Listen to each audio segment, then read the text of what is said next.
it's freezing cold in this house, but she doesn't think it's cold in this house, so I have to wear a winter jacket to be comfortable. Is it really cold in this house? It's freezing in here. It's 75 degrees. You can't trust our thermostat. It doesn't read the right numbers. It's freezing in here. Hey guys, welcome back to Life After Neverland, and we are here with Masked Singer, Group B, Round 2. Are you ready? Yeah, of course, always. I'm ready. So if you're already watching this video, you're a Masked Singer fan just like we are. We keep covering the show all the way to the finale, so just do us a favor, subscribe to the channel, hit the like button. We're going to be here every episode for the rest of the season, and we have a lot of other really fun shows that we cover, so make sure you support the channel. And with that, let's jump into it. Okay, we're going to jump right in. Hey, let's leap right into it and start with the frog. Leapfrog. See what I did there? I know. Wait, Clever. wait. It was the chair. The things we women put up with wasn't. Wait. Just so you know, that was not an epic fart. On a scale of 1 to 10, I give it a 1. I just woke up. All right. What? Thank God, though, because if it was more epic, I would be running the other direction. Okay, so, I like to end with my favorite performance of the show. And we are starting with the frog, which means the frog was not my favorite this episode, which is sad because I loved him last episode. I even went on YouTube and watched his performance like 6 more times. This week, he sang In the Club by 50 Cent. Not impressed. Oh my gosh, I was surprised because last week, didn't he rap? Yeah, 50 Cent has such a unique voice that anyone who sings that song, you can't help but compare it to the original, and 50 Cent just was 100 times better than who we think is Bow Wow. Did you guys think that was a rough performance? Yeah, because the judges were like, oh, you killed it, that was great. And I'm sitting there like...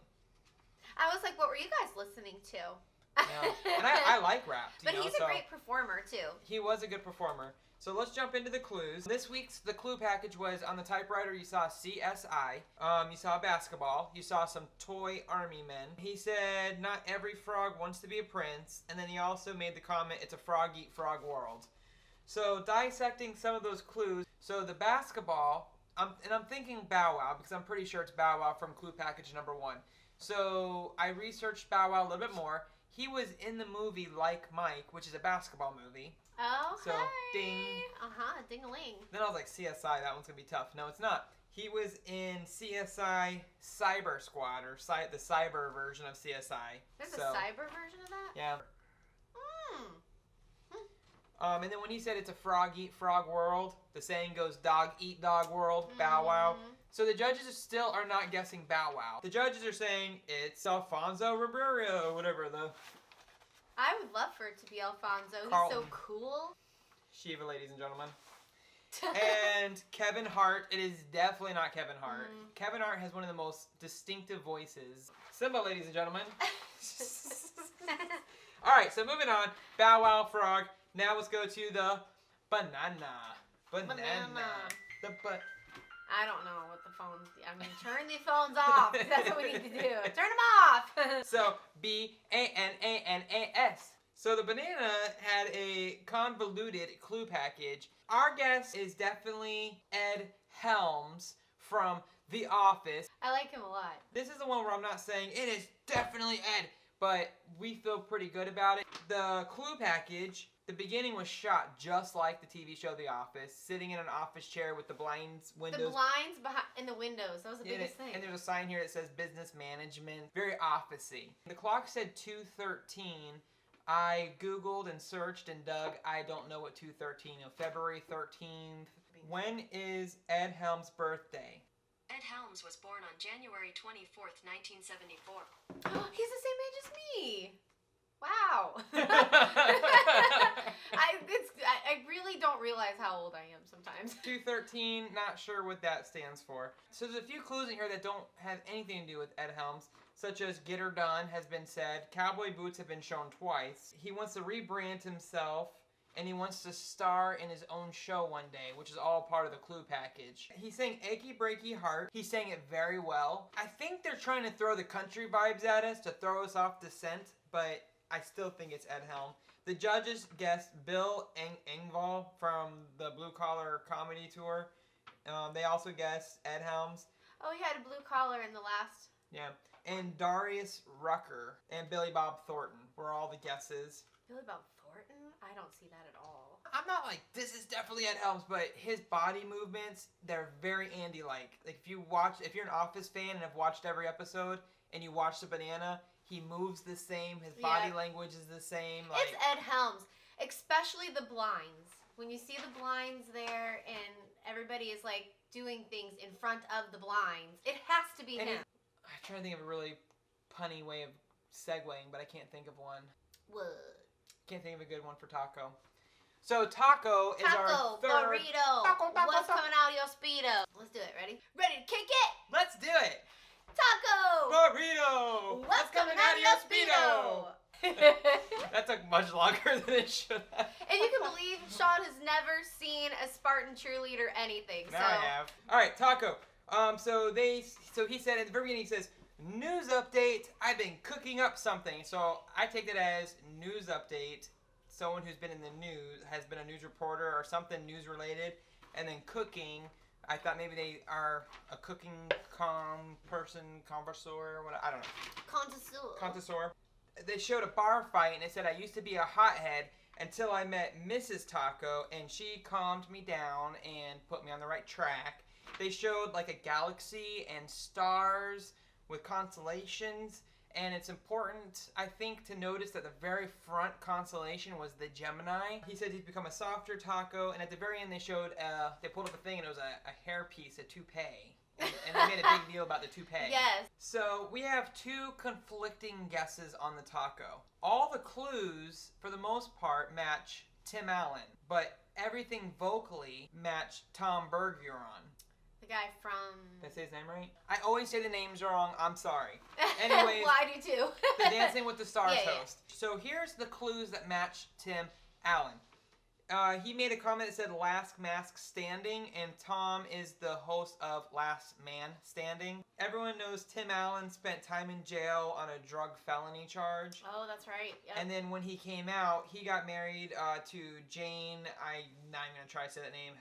He got married to some lady named Jane. And ever since then, he's been squeaky clean, sober, no drug problems. Oh. And Tim Allen is a Gemini. Tom B got his start in 1980 as a radio talk show host and then evolved into a news anchor. So that would tie into the news clue. He became the host of America's Funniest Home Videos after Tim Allen. So they both connect to the VCR tapes in that capacity. Ah, they're throwing me off. In the first clue package, they showed a Rubik's Cube. And Tom B was the host of Hollywood Squares, which has the same 9 squares like a Rubik's Cube. What? So it's a puzzle game show, same as a Rubik's Cube. Yeah. Oh, the trolley. Everyone's thinking Tom Hanks for the trolley because he was Mr. Rogers. But Tom B is one of the singers on the album labeled Thank You, Mr. Rogers. So our official guess on Life After Neverland as of right now is Tom B. So going to my favorite performance of the night, the kitty. A few things I love about the kitty. One is the kitty's got a really great voice, but she also stays completely in character the whole time, and I always am a sucker for that. Just like the rabbit in season 1, who should have won the entire thing.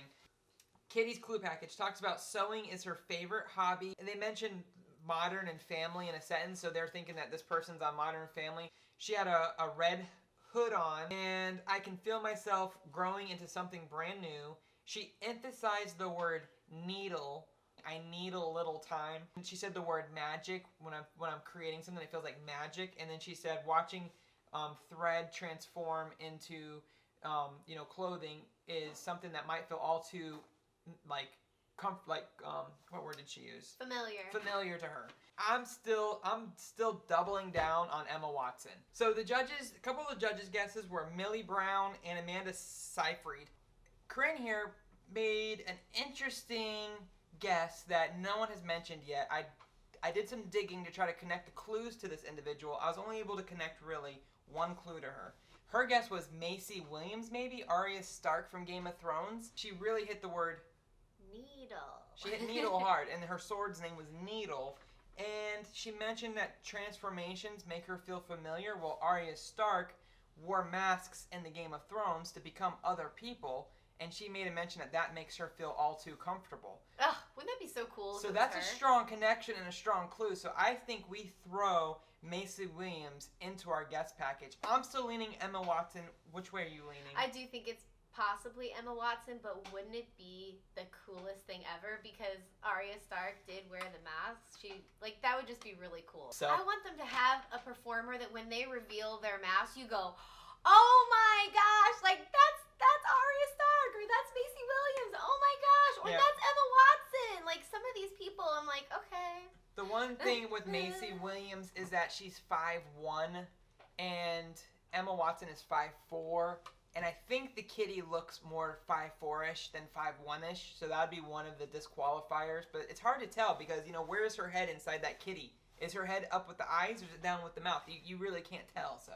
I just remember that Jenny said she was really tiny, like Snooki tiny, and I don't know for sure Snooki's height, but I feel like she's 5'4'9" or something. Yeah, you're right. So, I don't know. I love coming up with random ones. Even if I'm wrong, I don't care. I mean, but I was thinking with Emma Watson, maybe it's not really like Little Red Riding Hood. Maybe it's a cloak.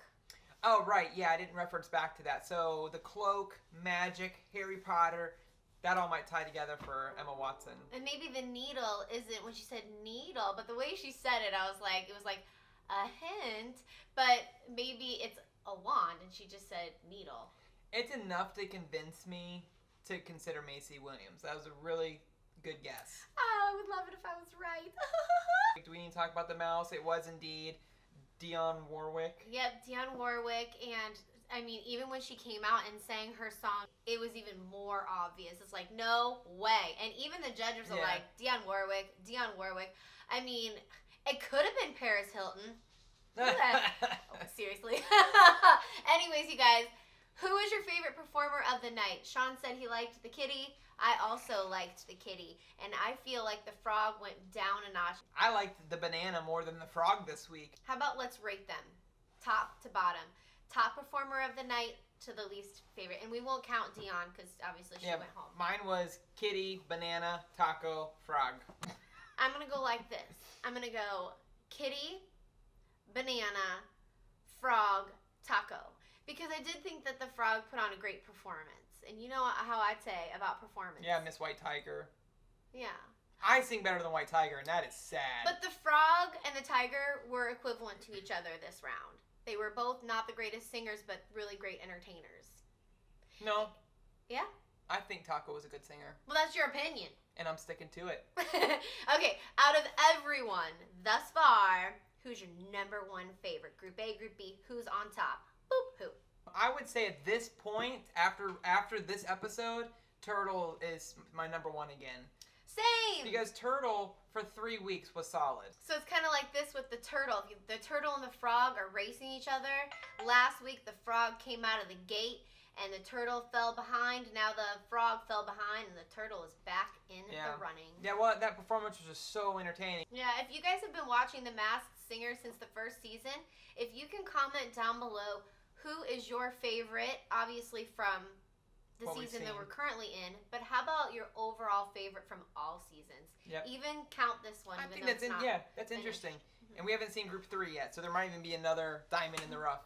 So, anyways, Lost Boys and Girls, thank you for joining us. I was trying it. What do you think? What's that? Well, because we're Life After Neverland, and we need a name for our audience. That. Lost Boys and Girls. Lost Boys and Girls. Hopefully you guys know what that means if you watch Peter Everyone Pan. knows what that means. Lost Boys, you guys know? You know? Oh. Yeah, you understand? Is that a good sign-off? Lost Boys and Girls or Neverlanders? I like that better than Neverlanders. Yeah. Guys, have a great week. Hope you enjoyed this episode. Please jump down in the comments below and let us know your thoughts and feelings. Even if you disagree with us, we can take it. We don't have to be right. Yes, we do. Yeah, we do. Peace out, guys. Bye, everybody. Bye. Here comes. Bananas. It's quit! Ah! Voted off the island. Not hot. Not hot. You gotta put up with this crap every single day. All right. Spartan taco burrito. How do they say? Taco burrito.